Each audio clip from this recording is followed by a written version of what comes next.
વાલા ભાઈઓ અને બહેનો, આપ સર્વને પ્રભુ ઈસુના જીવંત અને પવિત્ર ત્રિએક નામમાં લોગોસ બાઇબલ સ્ટડી તરફથી હું પ્રેમી સલામ પાઠવું છું. અને આજે 2025ના વર્ષનો 97મો દિવસ 7મી એપ્રિલ 2025 અને સોમવારનો આ નવો દિવસ આપણા જીવનોમાં પ્રભુએ બતાવ્યો માટે પ્રભુનો ખૂબ આભાર માનતા પ્રભુના નામને ધન્યવાદ આપીએ છીએ. એક ઘા મને બતાવો, એક ઘા બતાવો. એક ખ્રિસ્તી ડૉક્ટર, નામધારી ડૉક્ટર, પોતાનું દવાખાનું સારું ચાલે માટે ખૂબ મહેનત કરતા હતા અને સારી કમાણી પણ એમને હતી. પ્રભુનું વચન રવિવારે દેવળમાં જાય તો સાંભળે, પ્રભુના નામમાં દાન આપવાનું હોય તો દાન પણ સારું તેઓ આપે. સુવાર્તા સાંભળી, પ્રભુ ઈસુ ખ્રિસ્ત વધસ્તંભ પર આપણા માટે મરણ પામ્યા છે એ સંદેશો પણ સાંભળ્યો, પણ પોતાનું જીવન પ્રભુને સોંપ્યું નહીં. પ્રભુ ઈસુ ખ્રિસ્તને પોતાના જીવનમાં તારનાર તરીકે સ્વીકાર્યા નહીં. જ્યારે કોઈ પણ સેવક એમના ઘરે કે દવાખાને આવે ત્યારે આવનાર સેવક પ્રભુની વાત સમજાવીને પ્રભુને જીવન સોંપવાની વાત કરે ત્યારે આ ડૉક્ટરનો એક જ સવાલ હતો કે પ્રભુએ મારે માટે શિક્ષા સહન કરી હોય તો એક ઘા મને બતાવો, એક ઘા મને બતાવો. અને આવી દલીલ કરીને પ્રભુના વચનથી અને પ્રભુને જીવન સોંપવાની બાબતથી તેઓ દૂર રહેતા હતા. એક દિવસે સવારના સમયે તેમના દવાખાને એક દર્દી આવ્યા અને આ દર્દીની બંને આંગળી કાપી નાખવામાં આવેલી. એમના હાથની 2 આંગળી એક કાપી નાખેલી હતી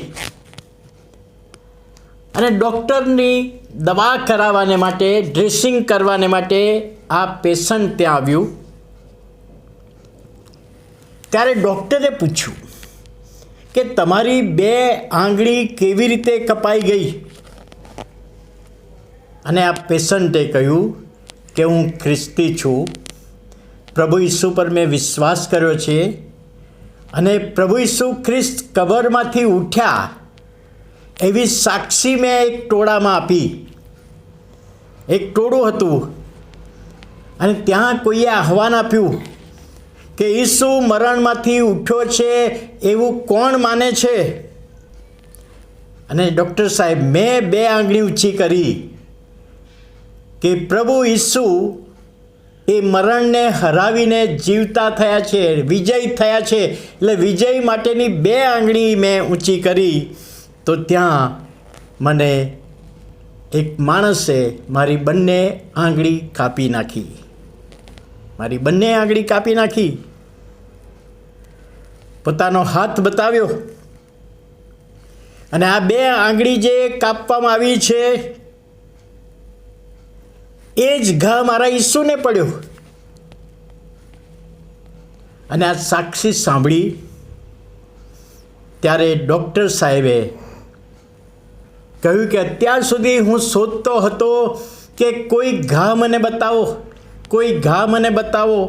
અને આજે તમે જે ઘા બતાવ્યા છે અને તમારી સાક્ષી દ્વારા હવે મારું જીવન હું પ્રભુ ઈસુ ખ્રિસ્તને સોંપું છું. અત્યાર સુધી મેં મારું જીવન પ્રભુને સોંપ્યું નથી. અને ડૉક્ટરે પ્રભુને જીવન સોંપ્યું. પાઉલ પ્રેરિત ગલાતીની મંડળીને પત્ર લખે છે, 2 અધ્યાય 20મી કલમ કે ખ્રિસ્તની સાથે હું વધસ્તંભે જડાયો, એટલે ખ્રિસ્તના માટે મેં સહન કર્યું. તો હવેથી હું નહીં, પરંતુ મારામાં ખ્રિસ્ત જીવે છે. ખ્રિસ્તને માટે મેં સહન કર્યું. અને ડૉક્ટર કહે છે સાચી વાત, પ્રભુ ઈસુ ખ્રિસ્ત એ મારા માટે પણ વધસ્તંભે મરણ પામ્યા છે, એવું આજે મને ભાન થયું. અને પ્રભુ ઈસુ ખ્રિસ્તને સોંપીને પ્રભુનો મહિમા પ્રગટ કર્યો. વાલા ભાઈઓ અને બહેનો, ખ્રિસ્તની સાથે પાઉલ કહે છે હું પણ વધસ્તંભે જડાયો. એનો અર્થ કે ખ્રિસ્તને માટે મેં ઘણું બધું સહન કર્યું.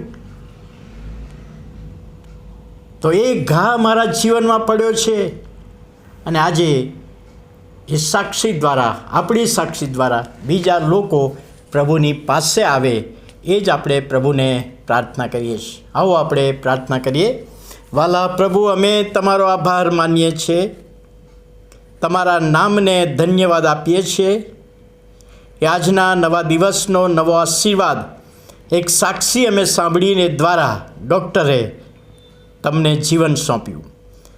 અમે પ્રભુ તમારા નામમાં સહન કરીએ તો બીજાના જીવનમાં તમે કાર્ય કરો છો, એનો આશીર્વાદ આપો, એ વિનંતી અને પ્રાર્થના અમારા ધન્ય સ્વામી પ્રભુ ઈસુના પવિત્ર નામમાં સાંભળો અને માન્ય કરો. આમેન.